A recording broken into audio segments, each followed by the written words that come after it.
Hey everyone, welcome to The Explainer. So today we're doing something, well, kind of unusual. We're putting on our digital detective hats. Instead of just passively watching flashy, heavily produced video content, we're actually going to geek out over some raw data. We are examining the purely text-based architecture of a collection known as the Digital Media Resource Anthology. Basically, we're popping the hood of the internet to see exactly how a curator structures a collection using absolutely nothing but pure data coordinates. Here's a quick roadmap of what we're covering today. First, decoding the digital anthology. Second, the 9 standalone assets. Third, the master playlist structure. And finally, the power of curation. Let's get right into it. Starting off with Part 1, Decoding the Digital Anthology. 10. That's it. That is the entire scope of the links provided in our source text. I mean, in a digital world where we are literally conditioned to expect infinite algorithmic scrolling, stopping at just 10 items, that is a highly intentional choice.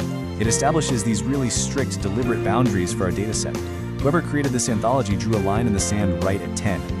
Now, you might be wondering, when we strip away the flashy thumbnails and the clickbait titles, what are we actually left looking at? Well, URLs. Uniform Resource Locators. We see them every single day, right? But functionally speaking, these are precise digital coordinates. They're essentially the skeletal framework of an archive, pointing to a media asset's exact physical, well, digital location in the vastness of the internet.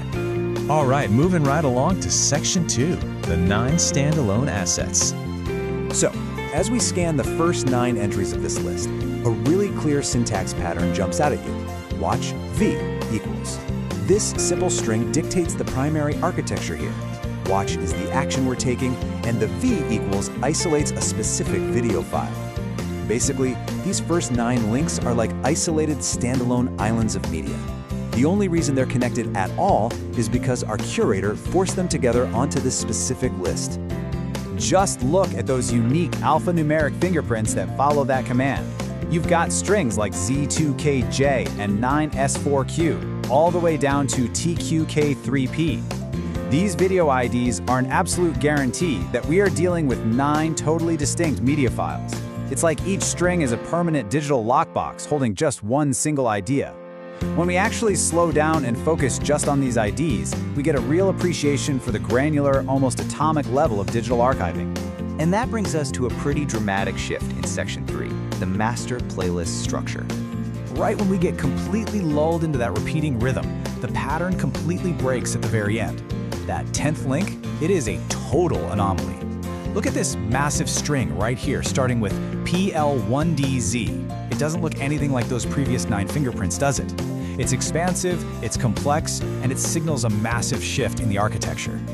The real game changer here happens right in the syntax. Our first 9 links used watch/V to isolate a single asset. But look at our final link. It uses playlist/list. So the V for video has been entirely swapped out for list. This tells us that a nested collection, basically a massive hub of multiple assets, is sitting right at the foundation of this anthology. We haven't just been given another video, we've been handed a doorway to an entire sub-archive. Let's break the whole shebang down into a complete inventory. We've got exactly 9 standalone videos and just 1 nested playlist. So the curator's architectural footprint here is incredibly, deliberately asymmetrical. It's this wide, shallow array of individual data points, all anchored by one really deep, aggregated well of content right at the finish line. Now, on the surface, this looks like a straightforward 90-10 split. Standalone videos make up 90% of the listed items. But hold on.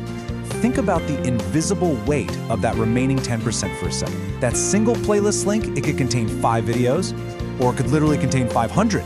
It's a total structural trick of the eye. That tiny 10% might actually hold the vast majority of the anthology's true viewing time. Let's wrap this up by exploring what it all actually means in Section 4, the power of curation. So I want you to actively think about this for a second. What actually connects these digital coordinates? Why would a curator deliberately structure an archive this way? I mean, why group 9 totally independent, isolated assets right alongside one massive master playlist? In a digital world where we can organize things however we want, this specific architecture was a choice. The curator is actively guiding our learning journey. They're giving us these specific, mandatory stops first before throwing open the gates to a much broader, maybe more self-guided collection at the end. The raw structure itself is actually telling the story here. It's a really carefully curated map of isolated nodes that eventually lead to a much larger hub. And once you start recognizing this kind of structure, you become a way more literate consumer of digital media. You start to see past just the content itself, and you begin noticing the curator's invisible hand secretly guiding your journey. So I want to leave you with this one final provocative thought to chew on. How does the pure raw data structure of an archive secretly shape the way we actually perceive the media inside it? The next time someone sends you a list of links, or a resource guide, or a digital syllabus, don't just mindlessly click play. Really look at the syntax. Look at the architecture. Are you being fed isolated nodes, or are you being subtly guided into nested collections? Understanding that structure is absolutely the first step to truly understanding the message. Thanks so much for joining me on this explainer, and hey, keep exploring the hidden architecture of the digital world around you.